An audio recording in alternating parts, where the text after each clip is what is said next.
The newly appointed factory manager, Robert, took on jobs with unrealistic deadlines. Of course, we couldn't meet them, leading to delays. However, he pushed all the blame onto me. When I vented about Robert's selfishness to my wife, Linda, she said, "Wait, isn't he the one who?" It seemed like she knew something about him. I'm David, in my early 50s, married, living with my wife, Linda. We don't have kids but live happily together. I've hopped between various companies and am now employed in a manufacturing plant through mid-career recruitment. I serve as a department manager there. I'd love to become a factory manager someday, but the company policy requires a bachelor degree for that position, which I don't have. So, I can't become a factory manager. However, I do believe I'm competent at my job. Within the factory, my extensive experience allows me to assist in areas outside my direct responsibilities. This experience has enabled me to coach my subordinates, sharing tips and guidance. This led to not only my subordinates but also the factory manager relying on me, despite being a mid-career hire. Sometimes, I even offer advice to him, making me virtually involved in his work. But officially, I'm just a manager. It's times like these I regret choosing work over further education after high school. But having started working at a young age has allowed me to network with people from other factories, which is a plus. That's how I've been living my days. However, one day marked a significant change in my daily routine. That day, we were informed about a change in the factory manager position. Simultaneously, the new factory manager was introduced to us.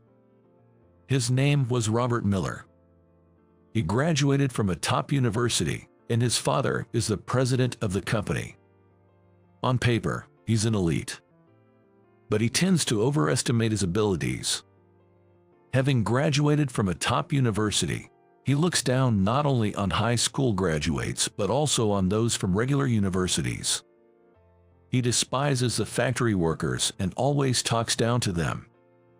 And that's not all. He belittles others based on their educational background and position.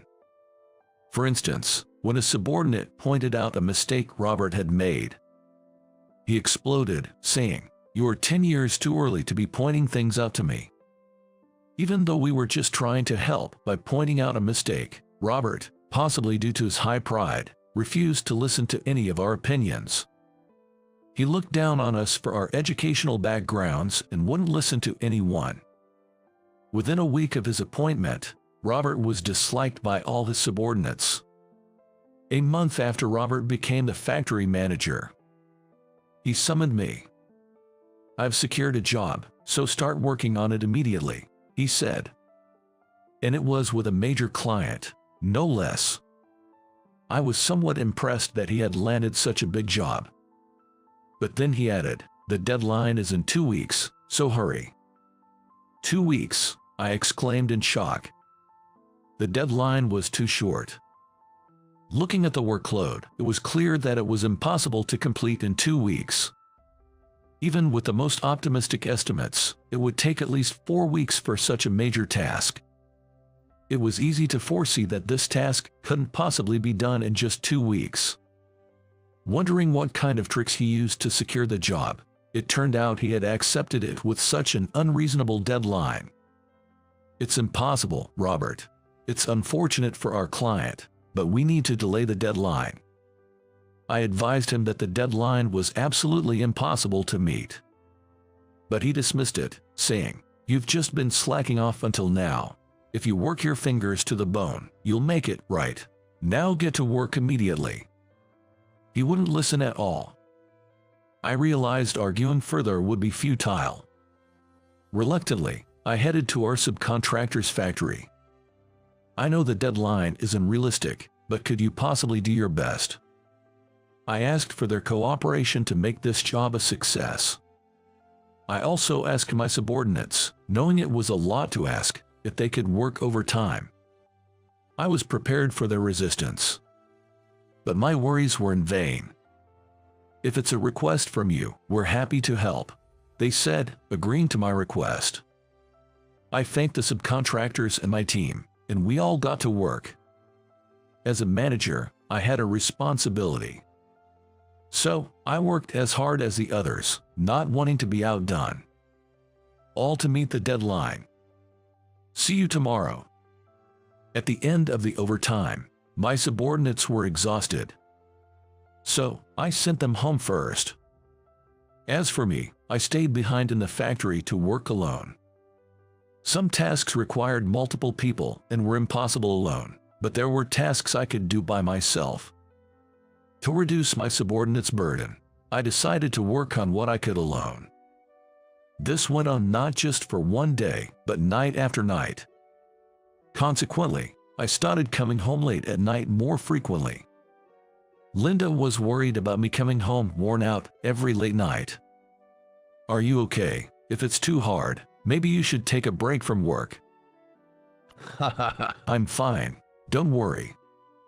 To reassure Linda, I kept up appearances every time I came home. It was the 10th day since we had started the work. I was nearing my limit. I couldn't focus my eyes, and my hands were shaking too much for precise work. And I wasn't the only one at my limit. Due to working long hours every day, my subordinates were starting to show signs of fatigue. Despite our hard work, the end was nowhere in sight.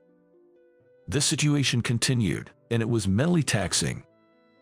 Work efficiency clearly dropped, and we were truly at our limit. I realized that at this rate, we'd all collapse sooner or later. So, I decided to end work at noon by myself. When I reported this to Robert, he didn't approve. "What will you do if the deadline is delayed because you took a break?" I understand that, but everyone is at their limit. Continuing like this will only harm our health. I continued to plead desperately. After some thought, Robert finally nodded. "I'll allow it. But remember, if we miss the deadline, it's on you." It seemed he was okay with it as long as he could blame me in the worst-case scenario. Though typical of Robert, I was relieved to have gotten permission to rest. As planned, we ended work at noon and sent everyone in the factory home. That day, when I returned home exhausted, Linda had prepared my favorite food and drinks. I splurged a bit, hoping it would help ease your fatigue. Grateful for her thoughtfulness, I devoured the meal she had prepared. I relished the food and ended up drinking several glasses of alcohol, something I hadn't done in a while. Soon enough, I was drunk and began to vent about Robert. "It's impossible to meet such a deadline. That's just absurd. It's power harassment." Though I didn't remember it, I seemed to have said something along those lines. Is there really someone like that? What a terrible person. Yeah, really. Oh, if only Robert wasn't the factory manager. At this point, I mentioned Robert by name. Linda reacted to the name. "Robert, what's his last name?" "Miller, Robert Miller." When I revealed his full name, Linda began to ponder with her chin in her hand. "Robert Miller? No, it couldn't be," she muttered to herself, lost in thought. Drunk as I was, I didn't pay much attention and simply fell asleep. The next day, we returned to our tasks, trying to switch gears despite enjoying the previous night. But by then, everyone knew. We would definitely not meet the deadline. The deadline was impossible from the start. It was to be expected. Despite our efforts, we ended up delivering past the deadline. Still, finishing in 3 weeks was quite an achievement under normal circumstances. However, because we missed the deadline, Robert summoned me. "You remember our agreement, right?" "Yes." "The delay is your responsibility. Therefore, you are fired." As promised, I was dismissed. After getting fired, I packed up my belongings at the factory. I had finished packing up and was about to head out. That's when I accidentally overheard my subordinates talking. "Did you hear? The manager got fired." but it's for the best. Jer, he's better off not being here." They were having that conversation. It seemed my subordinates were actually pleased that I had been fired. It was a shock, but upon reflection, I realized I had indeed asked them to do the unreasonable many times before. Their resentment was justified. It was my own doing. With no room for argument, I left without saying a word. The next day, I accompanied Robert to apologize to President Anderson, our client. We apologize for the delay. The entire responsibility lies with David. Robert explained to him. He seemed to blame everything on me. He's been fired immediately, so could you please forgive us? Come on, it's your fault, so apologize properly. No matter how I think about it, it was his fault for taking on an impossible deadline, and I can't accept that. But for the sake of the factory and my subordinates, this is nothing. I sincerely apologize for this incident. Then, he stopped me as I was apologizing. No, there's no need to apologize. With that, he turned to me and said, "Well, if you've been let go, it's perfect timing. How about coming to work for my company? I've known about your reputation for a while." Incredibly, he was offering me a job at his company. Wait, him. Robert was surprised and inadvertently expressed his true feelings. Mr. Anderson then explained why he wanted to scout me. Actually, he had worked his way up from the factory floor to his current position. That's why he has a deep understanding of how factories operate.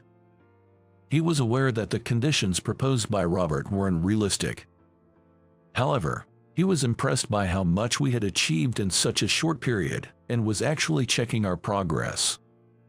Furthermore, he revealed, "Actually, I was your peer back in the days on the factory floor." "Is that so?" "Yes, you helped me out when I made a mistake back then. Thank you for that." It seems I had once helped Mr. Anderson. Having worked at various factories, I can't recall exactly which one it was. I never imagined such a past experience would come in handy in this situation. What do you say? Are you interested in joining my company? Yes, I'd love to. I couldn't let this opportunity pass by. I eagerly accepted the offer from him. Though I had been fired once, I quickly secured a new job. Moreover, it's a significant step up in terms of conditions, so it's fair to say I've made a big leap forward. It's unlikely I'll ever go back to the old factory. Therefore, I decided to visit my subordinates to say goodbye. I knew they didn't like me, but they were my subordinates who had supported me all this time. I felt I at least owed them a word of thanks. When I told Linda about this, she said, "Then, I'll come with you. It's just a goodbye, you don't have to come." "Please, I want to check something." "Really? Then, let's go together." It was unusual for Linda to insist so strongly. So, I agreed to let her come with me. Upon arriving at the factory, my subordinates greeted me with smiles.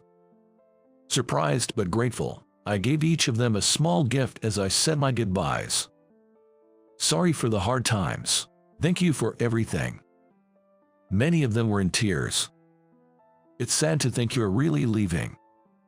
I was taken aback since I thought they disliked me.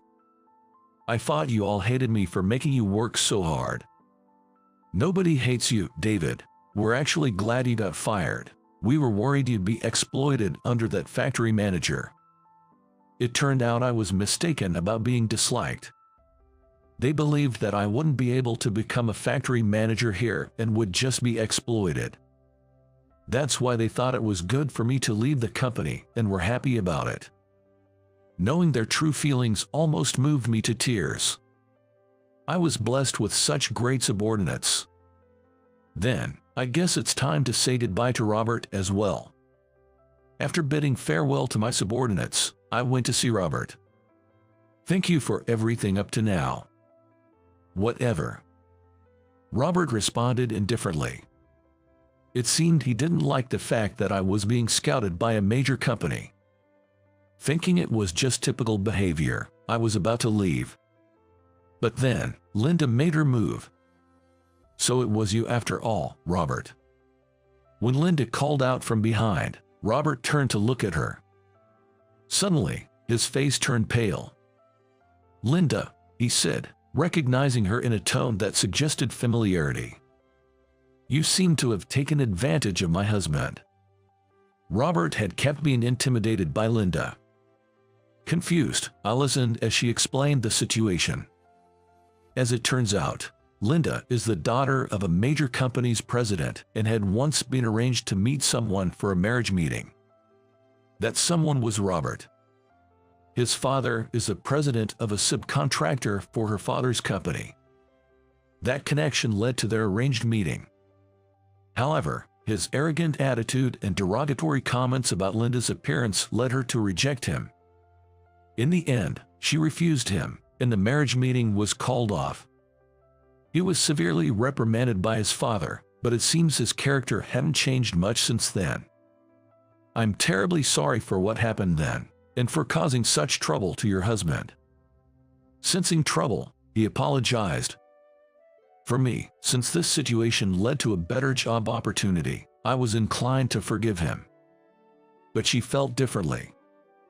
"It doesn't matter what you said about me. I didn't take it seriously since you were only talking about me at that time, but I cannot forgive you for hurting someone important to me. I will make sure to report this to my father," she said, visibly angry. After saying that, Linda quickly left the scene.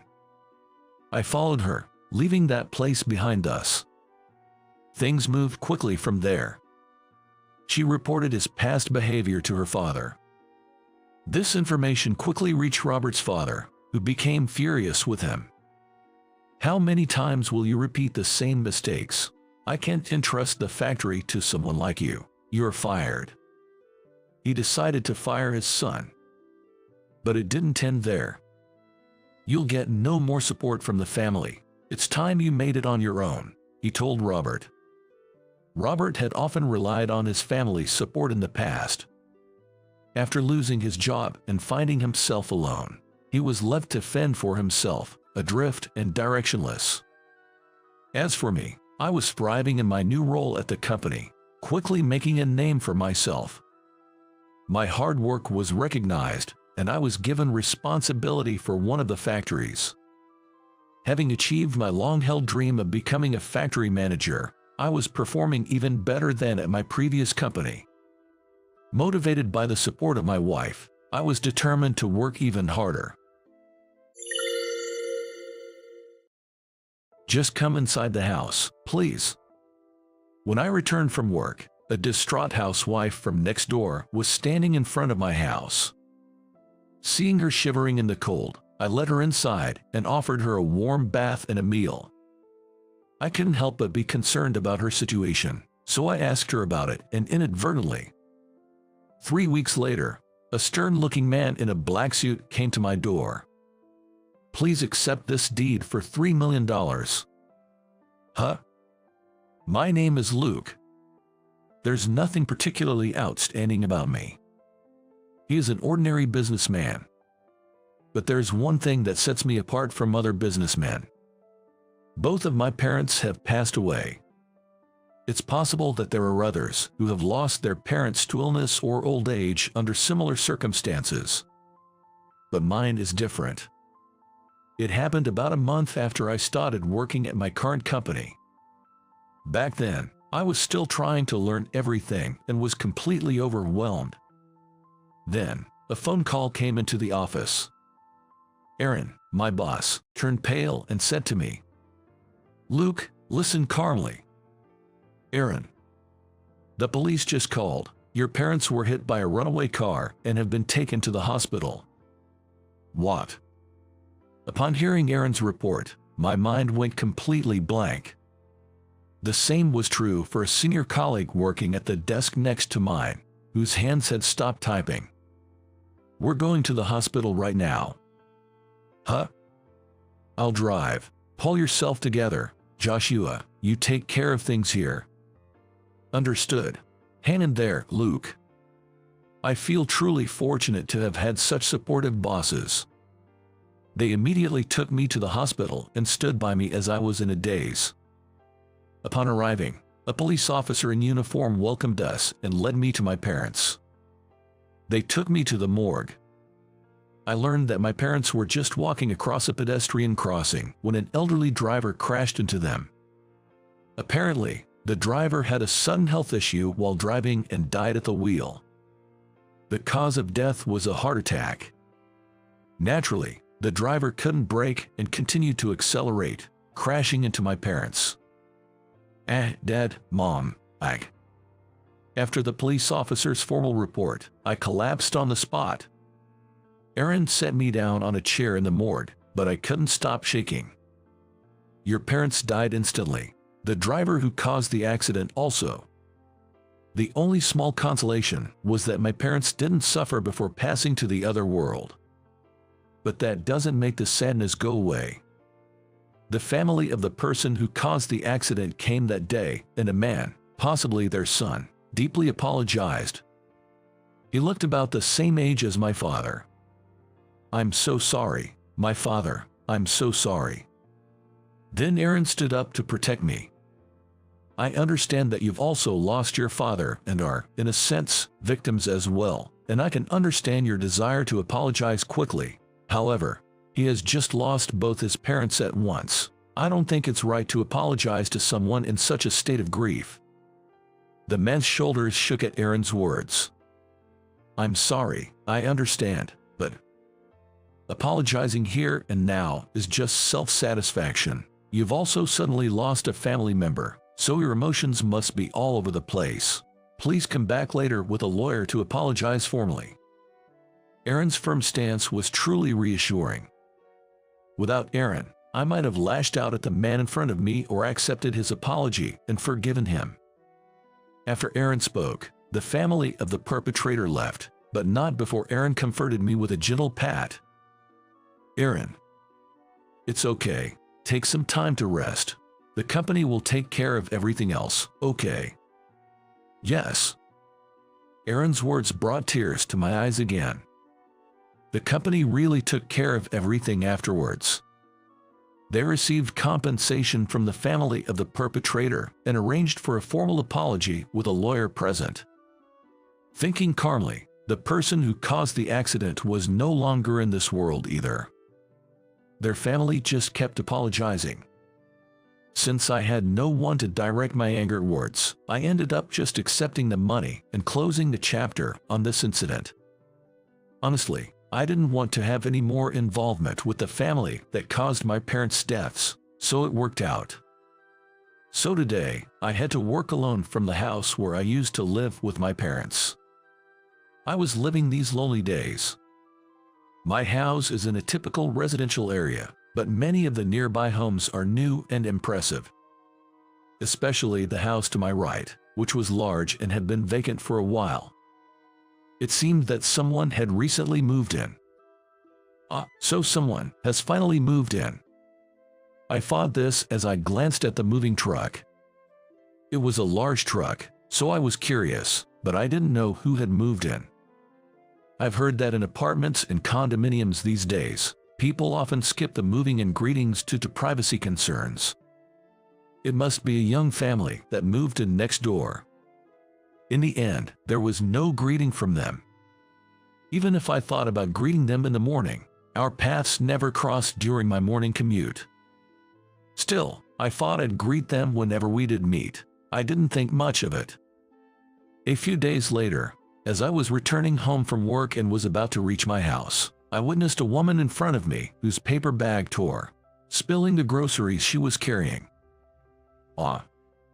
Seeing the woman let out a small cry, I immediately ran over. I picked up an orange that had rolled to my feet and went over to her, but the torn paper bag would make it difficult to carry everything back. I offered her my reusable bag, which I always carry with me, and suggested she use it to carry her things back. But this is my place, I said, pointing to my house. The woman, surprised, said, I didn't know that.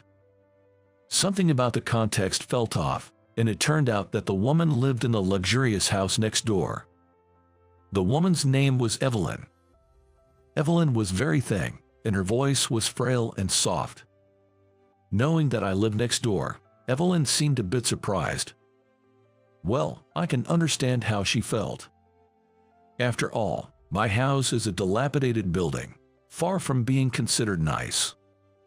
I'm sorry, I just assumed an older person lived here. No, it's an old house, so it can't be helped. I responded with a wry smile to Evelyn, who seemed apologetic. I'm sorry for not greeting you earlier. My husband thinks that moving in greetings are unnecessary nowadays. I see, that's the trend these days. Many people think that it's unnecessary to interact with neighbors. I'll return this back to you soon, so please wait a moment, Evelyn said, rushing back to her house. Saying that, Evelyn hurried back to her house. I watched her leave and waited a bit, and then Evelyn came back holding something in her hands. A neatly folded reusable bag and beautifully wrapped cookies. I'm quite confident in my baking, so here you go. Inside the adorable wrapping were cookies that looked good enough to be sold in stores.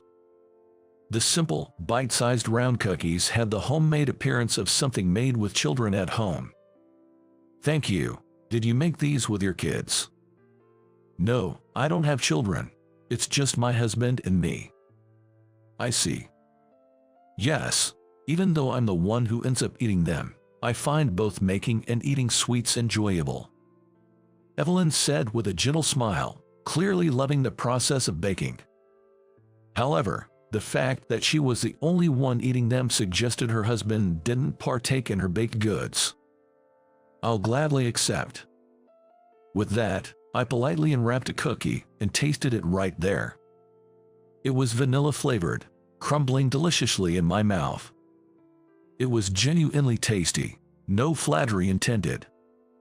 So delicious. It's been a while since I've had cookies this good. Your love for baking really comes through. I shared my thoughts, including my gratitude. Evelyn probably hadn't expected me to unwrap and eat them right on the spot. After looking at me with surprise, she thanked me with a beaming smile. Thank you so much. That was the beginning. We didn't exchange contact information, but we started greeting each other more frequently. Sometimes, after I got home from work and turned on the lights, the doorbell would ring a few minutes later. Our old doorbell would make a ping sound when pressed and a pong sound when released. When I went to the door, Evelyn would be there, bringing me sweets. At first, I thought about refusing.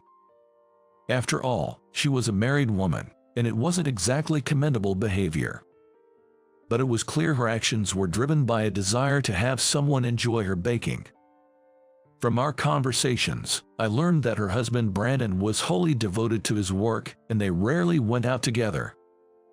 For such a young couple, with no children, it must be a dull existence. Maybe she's as lonely as I am. I couldn't help but notice Evelyn's loneliness. Unable to outright refuse, I began accepting her sweets and offering feedback. Yesterday's pastries had a great texture and went well with coffee. I liked them. Those crunchy treats are perfect for snacking. They're the right size to munch on while working, so I can't stop eating them. Such comments became routine. Evelyn would leave with a joyful smile. This went on for weeks. I knew this situation wasn't right. Evelyn was married. Yet, I was growing fond of her presence. Having lost my parents suddenly, my chilled heart was warming up. Just seeing Evelyn's smile brought sunlight into my winter night-like heart, turning it warm like a sunny spring day. I never visited her home. I just waited for her to bring sweets. Then one day, Evelyn stopped coming with her treats. She used to come almost every other day, if not daily. Did her husband find out? If a man finds out his wife is visiting a single man's home to bring him homemade sweets, It's natural for him to suspect something inappropriate. I'm innocent, but from her husband's perspective, it's understandable he wouldn't be at ease. It's going to get lonely again. Since Evelyn stopped coming, I've felt a loneliness similar to when my parents passed away. No, perhaps even greater than that time. I've been zoning out more at work, causing concern for Aaron and Joshua. Having no particular hobbies, I find no joy in anything I do. Gradually, my appetite has decreased, and even foods I used to enjoy feel like chewing sand, making it even harder for me to eat. I felt my strength waning, and even though I knew this wasn't good, I felt helpless to change anything. Feeling a creeping sense of despair about various things, I was heading home from work one day. My body felt heavy for a while now, and I knew I needed to snap out of it, but I just couldn't find the motivation. As I looked up with that thought, I saw a figure in front of my house. The swaying shadow almost looked like a ghost. Huh? Of course, the figure wasn't a ghost, but its hair was unkempt. Not even sandals, let alone shoes, were on the feet. But there was no mistaking that the figure was Evelyn. Startled, I immediately rushed over to her. Evelyn. Up close, it was evident. Evelyn's clothes were filthy, and she wasn't even wearing a jacket. The current season is winter. Evelyn was completely frozen. When Evelyn, who had been hugging her arms, clung to me, I knew what I had to do. Evelyn, please come inside. I'm sorry. Her response was so faint, it was clear she was at her limit. I gently assured her inside the house. I quickly lit the kerosene stove, set a kettle on top, and made some warm cocoa for Evelyn. Here you go. In the bright room, it was evident how terribly dirty Evelyn was. Moreover, being barefoot made her feet look chillingly cold. What happened to you? I'm sorry. I'm not blaming you. Why were you outside in such light clothing this season? The truth is, my husband kicked me out of the house. What? Evelyn began to sob as she explained her situation. She had been kicked out by her husband 3 days ago. In this cold weather, being thrown out with just light clothing was unthinkable. If it had rained or snowed, she could have easily frozen. You've been out since then. Where have you been staying? Well, it's embarrassing, but in a park. What? I was essentially homeless. Hearing Evelyn's reply, I frowned and led her to the bathroom. There are many things I want to ask, but you must be cold, right? Please use the bath. But I'm so dirty. It's a bath. Feel free to use my mother's soap and shampoo. I explained the soaps, shampoos, and hairdryer available in the bathroom. For a change of clothes, I offered her some that my mother used to wear. Though hesitant, Evelyn nodded as if she was looking forward to a bath after a long time. While she bathed, I prepared a simple meal. For tonight's dinner, we shared a serving of ready-made deli food and spaghetti meatballs from the local supermarket, along with a simple salad of just lettuce, cucumbers, and cherry tomatoes. Adding some soup and a dessert for after the meal would make it a complete dinner. If it were just me, I would have settled for just the deli food and spaghetti. As I finished preparing, Evelyn came out of the bath. Seeing the dinner for two laid out on the table, she tilted her head inquisitively. Where are your parents? Oh, it's just me. Yeah, I lost them in an accident. I hesitated to share this with kind-hearted Evelyn, not wanting to worry her, but there was no avoiding it in this situation. When I honestly explained that my parents had passed away in an accident, Evelyn shed large tears and mourned for them. That alone warmed my heart. Then, these clothes must be your mother's, cherished by you. Yes, but if no one wears them, they'll just get eaten by moths. No, thank you for lending them to me. Afterward, we sat down to eat together. Evelyn said, This is really delicious," and seemed to genuinely enjoy the meal, which made me happy, and for the first time in a while, I was able to eat properly. Then, I made some warm tea and listened to Evelyn's story again. Even if it might be meddling, sometimes pouring everything out can make one feel better during tough times. Evelyn's story was a harsh one. "My husband believes in male supremacy. He thinks women should just silently obey men, walk 3 steps behind a man, get up before a man and never go to bed before him. Does he have any love towards her? He yells at the slightest thing, and even when there's nothing wrong, he tells me I'm useless. If anything displeases him slightly, he doesn't hesitate to raise his hand. And finally, he said, 'That's why I told you I hate sweets. What's with this sickly sweet smell? Never make sweets again.'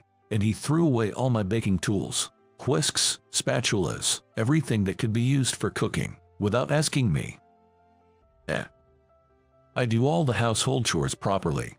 Baking was the only time I felt relieved, and he took that away from me. I didn't know what to look forward to or strive for anymore, and I lost all will to go on."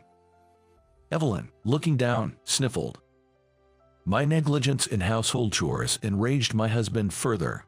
There's dust left. There should always be at least 5 dishes. There are wrinkles on the shirt. I endured it all. But 3 days ago, he said, 'I don't need a wife like you,' and kicked me out of the house. That's terrible. I wasn't wearing a jacket since I was inside, and I didn't have my wallet or phone with me. I had nowhere to go, barefoot." Evelyn, covering her face with both hands, was clearly distressed. "Did you contact your family?" "No, actually, my mother passed away a long time ago, and I was raised by my father. When I got married, my father was overjoyed. He said, 'Now I can rest easy.' I wanted to make my father feel at ease, so I couldn't rely on anyone and ended up spending 3 days in the park. I was at my limit both physically and mentally, and unconsciously, my feet led me to your house."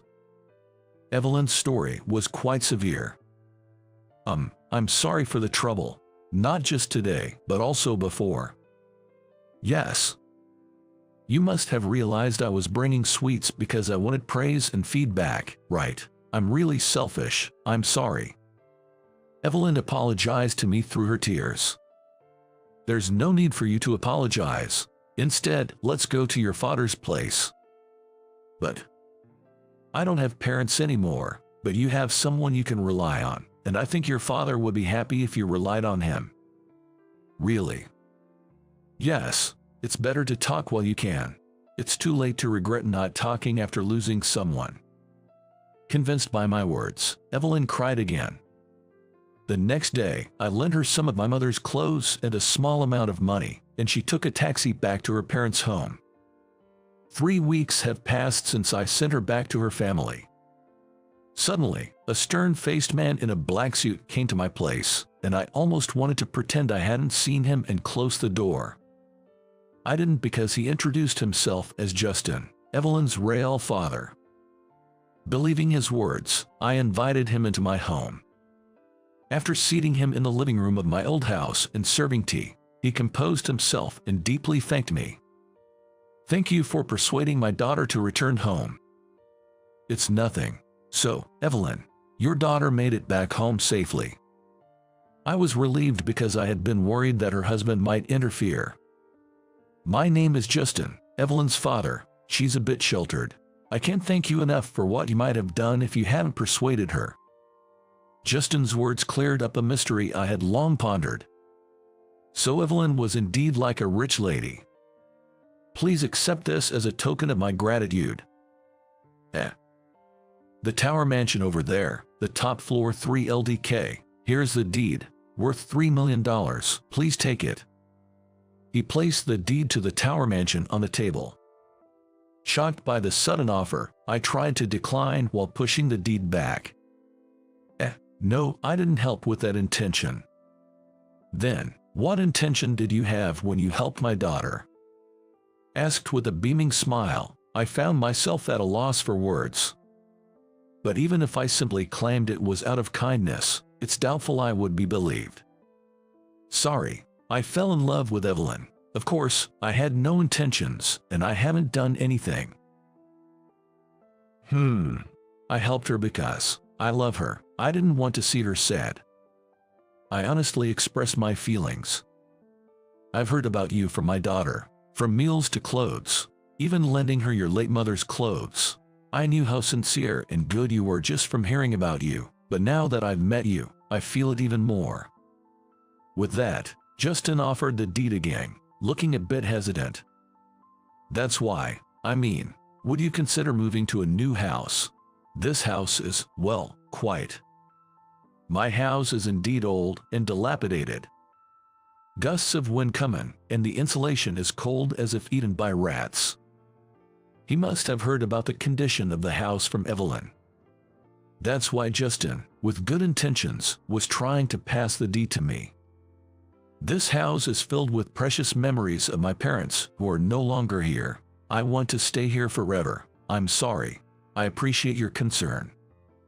When I sincerely expressed my regret, Justin shook his head gently. No, you truly are a kind person. Please take good care of my daughter. He said that. Not fully understanding his true intentions, I was puzzled. But then, with Justin, I was able to get in touch with Evelyn again, and we were reunited.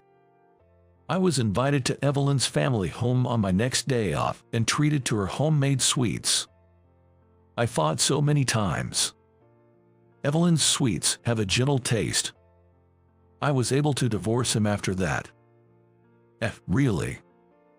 Yes, apparently, he was terrible at work too, being oppressive towards his colleagues, and he was about to be fired. Well, I kind of thought so. Given his behavior towards Evelyn, I had suspected he might act the same at work. Well, regardless, I intend to get a proper alimony from him. Evelyn, laughing, had become much stronger than before. According to Evelyn, I don't want to trouble you. I'll become strong. I'll do my best. With Evelyn's divorce finalized, our relationship officially began. There's a rule that a woman can't remarry within certain days of her divorce. It's apparently to clearly establish paternity if a child is born. We took our time and got married without a hitch a year later. Evelyn agreed to live in my family home, but given its condition, a renovation was certainly in order. By then, Evelyn's ex-husband, due to alimony and a demotion, had already left their large house, so I figured Evelyn wouldn't be troubled by him anymore. That was a relief for me as well. Considering Justin's feelings, he would want his daughter Evelyn to live in a proper home. Understanding this, I decided to renovate my family home. The renovation company was an acquaintance of Justin, and they understood my wishes well. Taking into account my desire not to erase my parents' memories, they managed to renovate the house while preserving its original charm as much as possible. A few years later, Evelyn and I were blessed with a long-awaited child. Gazing at the nursery we had prepared, thinking of a future child, I murmured, "It's important to cherish memories, but we must also value the future, right?" Now my wife, Evelyn, says, "Yes, that's true, but I also want to cherish the past. We have the present because of our past, after all. So, let's continue to create many more memories in this house and build our happiness." We smiled, expressing my gratitude to my parents in my hearts. As I gently caressed Evelyn's growing belly, smiling happily, I embraced the hope for our coming future. I like how you're so kind, Mike. I like how you're so lovely too, Emily. As we listed each other's good points, it almost felt like a confession. Her fair skin turned red. Seeing her like that made me blush too. But maybe it was only natural that we were drawn to each other. Because encountering at that place was the beginning of everything. I'm Mike. A 30-year-old single guy working in sales at a mid-sized company. Though busy, my job is fulfilling. It's a good place to work, except for one thing, my boss, Tom. Tom is very demanding and has a completely different approach to work than I do. Once, we clashed over how to handle a customer. Tom, who values efficiency, criticized my approach of prioritizing thoroughness. It was wrong of me to talk back, but ever since then, Tom hasn't thought well of me and has been spreading rumors he is incompetent. Thankfully, Tom is the only one who thinks that. Since then, I've kept a polite distance, accepting his instructions while finding ways to deal with him. But I clashed with Tom again recently. One morning, as I was heading to work, I heard several screams as I was about to go up the stairs to the train platform. Someone near the top had tripped and fallen. It happened right in front of me. About 5 people tumbled down the stairs, and I rushed to help. Others were also trying to help the fallen, calling out, "Get a station attendant." I asked a woman who had fallen near me, "Are you okay?" She was at the bottom, but those on top of her quickly moved, so she managed to get free. However, she had scraped her arms and legs and looked in pain. I offered her my shoulder and helped her to a nearby bench. Her belongings were scattered, so I quickly gathered them up. That was all I could do, but paramedics soon arrived, and I told them about her injuries. Having witnessed the accident, I was questioned by the police and reported what I had seen. I was about to leave, but I noticed the woman I had helped was still shaking from the pain and the shock of the accident. I looked over to where the paramedics were and saw that her treatment seemed to be finished. "Are you okay?" I asked, and she thanked me, smiling as she said her injuries were just minor scrapes. I was relieved. However, when I glanced at my watch, I was shocked. I was already late for work. I quickly ended my conversation with the woman and hurriedly called the office. Tom answered the phone. I reported the accident at the station on my way to work. I apologized for the late notice and told him I was heading to the office now. But Tom sneered, "You probably just overslept, right?" I explained that it wasn't a lie, but Tom didn't believe me, saying, "There's no way such an accident could happen. If you didn't oversleep, then were you slacking off? You're useless. Don't ever come in." He hung up on me. I couldn't help but say wow out loud. As I looked up at the sky, I heard, "Are you okay?" I turned to see the woman from earlier. Tom's loud voice had carried through my phone. She seemed to have overheard bits of our conversation. "Is this my fault?" she asked, looking worried. "No, it's not just because of today," I reassured her. I meant to reassure her, but my smile came out weak. Knowing my rocky relationship with Tom, I could already imagine the lecture I'd get if I went to the office now. I've had enough of this. Despite Tom's harsh words, I decided I should still show up at work. But I really didn't feel like it. For now, I decided to leave with the woman. She mentioned waiting for a pickup at the Rotary. However, she seemed to be in pain carrying her bag. With her permission, I carried her heavy bag for her. On our way to the Rotary, we made small talk about how it was fortunate her injuries weren't severe. Her ride arrived quickly, and to my surprise, it was a luxury car. I watched in amazement as the driver gracefully placed her luggage in the trunk. Wow, is she someone important? I wondered if I had been disrespectful in any way. I would have treated anyone the same, but seeing such an expensive car made me a bit nervous. The driver and the woman both thanked me politely. She seemed relieved, giving me a cute smile. She even offered to give me a ride home, but I had decided to face the office. She then offered to drop me at work, but I insisted the office was just a short train ride away. I thanked her for her kindness and said goodbye. Heading to the platform. My heart was still racing from the unusual morning. I took a deep breath to calm myself. Phew, I'm glad I could respond quickly. As I steadied my breathing, a memory from my childhood resurfaced. When I was a kid, I once saw a child, whom I often saw at the park but didn't know well, fall from a playground structure. I froze, unable to do anything, as the child cried in pain. Just then, my grandmother, returning from shopping, passed by and helped the child. She hurried over, checked the child's injuries, and made sure there were no other wounds. At the park's fountain, she washed the dirt from the wounds and lightly bandaged them with a clean handkerchief. She treated the unknown child just like she would her own grandchild, then carried the child home on her back. Meanwhile, I couldn't even say, "Are you okay?" After helping the child, she returned to the park with me. "Just leave the shopping bags around here," she said as she put them down to carry the child. Now the fresh groceries inside were spoiled. And some eggs had broken from being put down too roughly. "It's all ruined," I told my grandmother. She smiled and said, "As long as the child got home safely with just a few scrapes, that's what matters." Seeing her expression and hearing her words, I felt embarrassed, realizing I was worrying over nothing even though I hadn't done anything myself. It was around then that I started to notice. My grandmother and mother would always rush to help people in need, whether on the street or neighbors with problems, putting their own needs second. Even though I grew up seeing this, I developed a different mindset in my teenage years. I started evaluating everything based on gain and loss. The trigger was a friend's frequent saying, "What's the point?" During those rebellious teenage years, I was constantly trying to look cool. I became overly sharp and prickly. I began to apply that gain and loss perspective to my grandmother's and mother's actions. Stop worrying about others and take care of things at home. I lashed out with harsh words during my rebellious phase. But one day, I realized that frustration was directed at myself. A classmate who couldn't find their eraser. A student searching for something. For a moment, I thought I should help, but I never had the courage to speak up, feeling embarrassed about seeming too eager to be good. When I was feeling troubled by these thoughts, we were out with my grandmother and mother when someone in front of us suddenly collapsed. My grandmother and mother immediately took action, while I stood frozen. "Go get someone from the store," my mother shouted, finally prompting me to move. However, I couldn't explain the situation well to the store clerk. The moment quickly passed by and I felt pathetic. That night, I asked my grandmother and mother how they could always act so quickly. They said, "If you were in that situation, wouldn't you be grateful for help and a kind word?"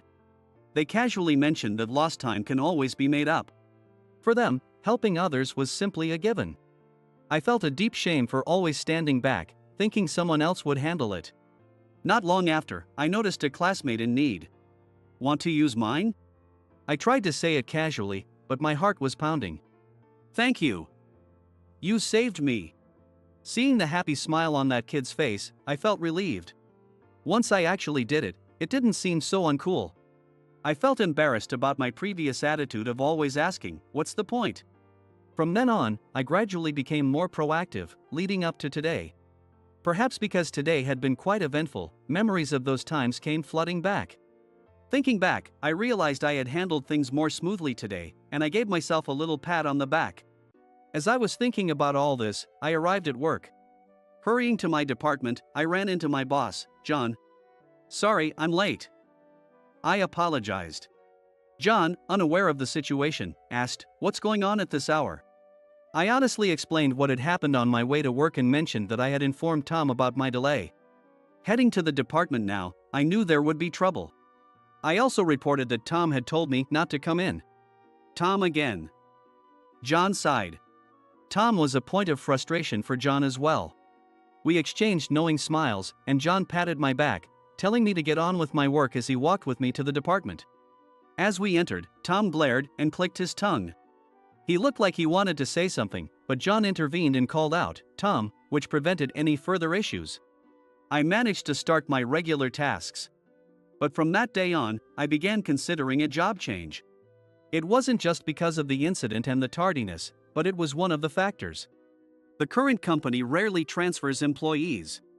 I would have to continue dealing with Tom indefinitely. While working hard to improve my skills and proving myself to Tom was an option, I thought it might be better to move to a place where I could better utilize my abilities, rather than wasting energy on just one person. Turning 30 felt like a good milestone. I decided to take the plunge and switch jobs. Finding a job with good conditions seemed challenging, but I successfully secured a position at a company I decided on. I chose a sales role, just like my previous job. On my first day at the new job, it was hard to greet everyone in the large department, so I greeted those around my seat and sat down. As I glanced up, I made eye contact with a woman sitting a bit further away. She smiled and greeted me lightly, and I widened my eyes in recognition. "Oh, it's her." I almost said it out loud. It was the woman I had met at the train station accident 3 months ago. I immediately stood up and walked towards her seat. At the same time, she got up, and we met halfway. "Thank you so much back then." "No problem at all. But how come you're here?" We both had questions for each other and couldn't help but laugh. Her name was Emily Smith. She's only 25 and still quite young. In the sales department, she was working as an assistant. I briefly explained my job change as a move to improve my skills. Even though we were in the same department, I only occasionally ran into Emily in the break room while getting coffee and had short conversations with her. Still, I often saw her from my desk, noticing her work habits.